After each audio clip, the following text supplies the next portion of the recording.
الرجیم بسم اللہ الرحمن الرحیم ولا تحسبن الذين قتلوا في سبيل الله امواتا بل احیاء عند ربهم يرزقون۔ دیکھو، انسان کی جان کی بڑی قیمت ہے اور انسان کو اپنی جان سے بہت زیادہ محبت ہوتی ہے، اسی لیے جان بچانے کے لیے لاکھوں نہیں کروڑوں روپے انسان خرچ کرتا ہے۔ اگر پیسہ نہیں ہے تو ڈونیشن کیا جاتا ہے اور اس کے ذریعے جان بچانے کی کوشش کی جا رہی ہے۔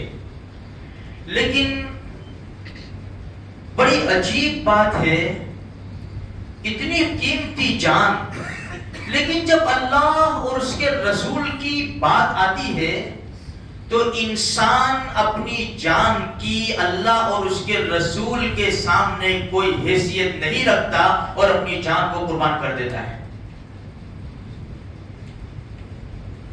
صحابہ کرام کے دور سے لے کر آج تک ابھی جو فلسطین میں جانے جا رہی ہے وہ کیوں جا رہی ہے؟ خود کی پراپرٹی کے لیے نہیں جا رہی ہے، اللہ کے گھر کے لیے جا رہی ہے۔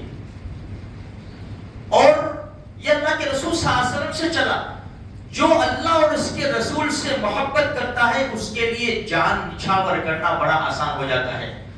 غزوہ تبوک کے بعد یا تو اس سے آگے پیچھے، جب اس کو چھوڑ، مسیلمہ نے جب نبوت کا دعویٰ کیا، مسیلمہ کذاب نے نبوت کا دعویٰ کیا، اس نے اللہ کے رسول کو خط لکھا، اور کیا خط لکھا کہ جب تک تم زندہ ہے وہاں تک تم نبی، جب تمہارا وصال ہو جائے تو میں نبی، یہ ہم ایگریمنٹ بنا لیتے ہیں، نعوذ باللہ۔ دوسرا آپشن اس نے یہ دیا کہ آدھے عرب کا میں نبی اور آدھے عرب کے تم نبی، معاذ اللہ۔ اللہ کے رسول کے دربار میں جب خط پہنچا تو اللہ کے رسول نے ایک جملہ لکھا، صحابہ کرام بیٹھے ہوئے تھے کہ میں تو اللہ کا رسول ہوں اور تو کذاب ہے۔ کذاب کا معنی کثرت سے جھوٹ بولنے والا، بہت جھوٹ بولنے والا، اس کو کہتے ہیں کذاب، تو کذاب ہے۔ اللہ کے رسول نے یہ خط تیار کیا، صحابہ کرام کا مجمع تھا، یہ خط کون دے گا؟ اب وہ بھی کوئی ہلکا پھلکا آدمی نہیں تھا، کوئی بھاری آدمی تھا، ماتھا بھارے تھا وہ بھی۔ تو صحابہ کرام کا مجمع تھا، کوئی بولے۔ اس سے پہلے ایک صحابی تھے جو کھجوریں بیچتے تھے مدینہ کی گلیوں میں سر کے اوپر ٹوکرا لے کر، اس وقت کھجور کھا رہے تھے۔ فوراً ہاتھ اونچا کر دیا، کھڑے ہو گئے، یا رسول اللہ یہ ڈیوٹی میرے اوپر لگائے۔ جب یہ بولے نا تو ان کے منہ سے کھجوریں نکلی۔ جب انسان کھاتا ہوتا ہے ایک دم بولتا ہے تو منہ سے نکلتا ہے، تو کچھ صحابہ کرام کے چہرے کے اوپر پڑی۔ ایک صحابی رضی اللہ تعالیٰ نے فرمایا، اللہ کے بندے پہلے کھجور تو کھا لے، اس کے بعد تو جواب دینا بہت جلدی ہے۔ فرمانے لگے، میرے بھائی میں کھجور کھاتے کھاتے دیر کر دوں اور کسی اور کے اوپر ڈیوٹی لگ جائے تو پھر میرا کیا ہوگا؟ جانا تو مجھے ہے۔ اللہ کے رسول نے فرمایا ٹھیک ہے، کوئی بات نہیں۔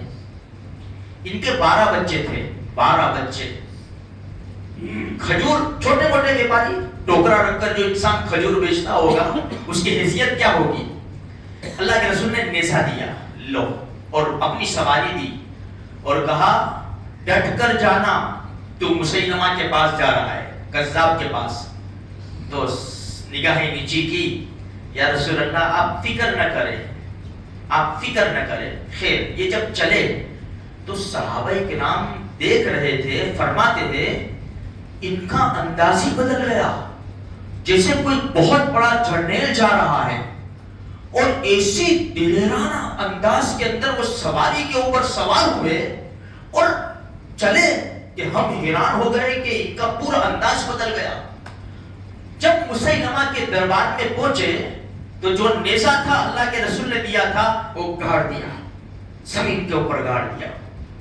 مسیلمہ بھٹک گیا۔ ایک آدمی جو وہاں پر بیٹھا ہوا تھا بعد میں مسلمان ہوا، وہ کہہ رہا ہے، مسیلمہ بھٹک گیا، کون ہو؟ تو ان کا نام تھا حبیب ابن زید رضی اللہ تعالیٰ عنہ۔ مسیلمہ نے پوچھا کون ہو؟ تو گھرا کر کہنے لگے کیا تجھے چہرے سے پتا نہیں چلتا کہ میں محمد رسول اللہ صلی اللہ علیہ وسلم کا نوکر ہوں؟ ہمارے چہرے ہی بتا دیتے ہیں کہ ہم نبی والے ہیں، ہمارے چہرے ہی بتا دیتے ہیں کہ ہم نبی والے ہیں۔ اللہ ہم سب کو یہ توفیق نصیب فرما دے دے کہ دنیا کو پوچھنے کی ضرورت نہ پڑے کہ کون ہو، ہمارا چہرہ ہی بتا دے دے کہ یہ محمدی ہے صلی اللہ علیہ وسلم۔ تو اس نے کہا کہ کیوں آئے ہو؟ فرمایا یہ تیرے خط کا جواب ہے۔ تو بادشاہوں کے دربار میں جو قریب میں ہوتے ہیں ان کو خط دیتے ہیں، بادشاہ نہیں پڑھتے۔ وہ خط جب پڑھا گیا پورے مجمع کے سامنے، تو اللہ کے رسول کا جواب کیا تھا کہ رسول تو میں ہوں، تو جھوٹا ہے۔ جب یہ جملہ آیا تو پوری مجلس کے اندر شرمندگی ہو گئی، تو تلوار لے کر کھڑا ہو گیا اور کہنے لگا تیرے نبی نے جو یہ لکھا ہے نا کہ میں جھوٹا ہوں، اس میں تیری کیا رائے ہے؟ کہا بے وقوف، پوچھتا کیا ہے؟ جب میرے نبی نے جھوٹا لکھ دیا تو جھوٹا ہے تو۔ ہاں یہ ہے، جا کے ہاتھ مت جوڑو صاحب، نہیں، یہ مسلمان کی شان نہیں ہے۔ محمدی ایسا نہیں ہوا کرتا بزدل۔ جب میرے نبی نے کہہ دیا جھوٹا ہے تو جھوٹا ہے، پوچھتا کیا ہے؟ اس نے کہا کہ دیکھ، پیچھے دیکھ، سب میرے سپاہی نیزے اور تلواریں لے کر کھڑے ہوئے ہیں، تجھے گھیر لیا ہے۔ کہا کہ نالائق، جب یہ پیغام لے کر چلا میں محمد رسول اللہ صلی اللہ علیہ وسلم کا، میرے 12 بچے ہیں، کوئی دودھ پیتا ہے، کسی نے ابھی چلنا بھی نہیں سیکھا، جب میں نے میرے بچوں کی طرف نہیں دیکھا مڑ کر، میں تیرے سپاہیوں کی طرف کیا دیکھوں گا؟ اس کو اتنا غصہ آیا، اس نے زور سے تلوار ماری، مسیلمہ نے، ان کا ہاتھ شہید ہو گیا، ایک ہاتھ کٹ گیا۔ کہا کہ بول، کہ پوچھتا کیا ہے؟ ابھی بھی میری وہی رائے ہے جو میرے نبی نے خط میں لکھا ہے۔ دوسرا مار کیا، دوسرا ہاتھ کٹ گیا، پھر اس نے تلوار گردن کے اوپر رکھ دی۔ وہ جو مسلمان ہوئے وہ کہہ رہے تھے کہ مسیلمہ کہہ رہا ہے کہ کاٹ دوں گا گردن، میں کاٹتا کیوں نہیں؟ تو کاٹتا کیوں نہیں؟ حبیب بن زید رضی اللہ فرماتے ہیں وہ کیرانی کہتے ہیں اس کے ہاتھ دھوج رہے تھے مسیلمہ کے، اور یہ چٹان جیسے کھڑے ہوئے تھے۔ اس نے پھر تلوار سے ان کی گردن اڑا دی اور ان کو شہید کر دیا گیا۔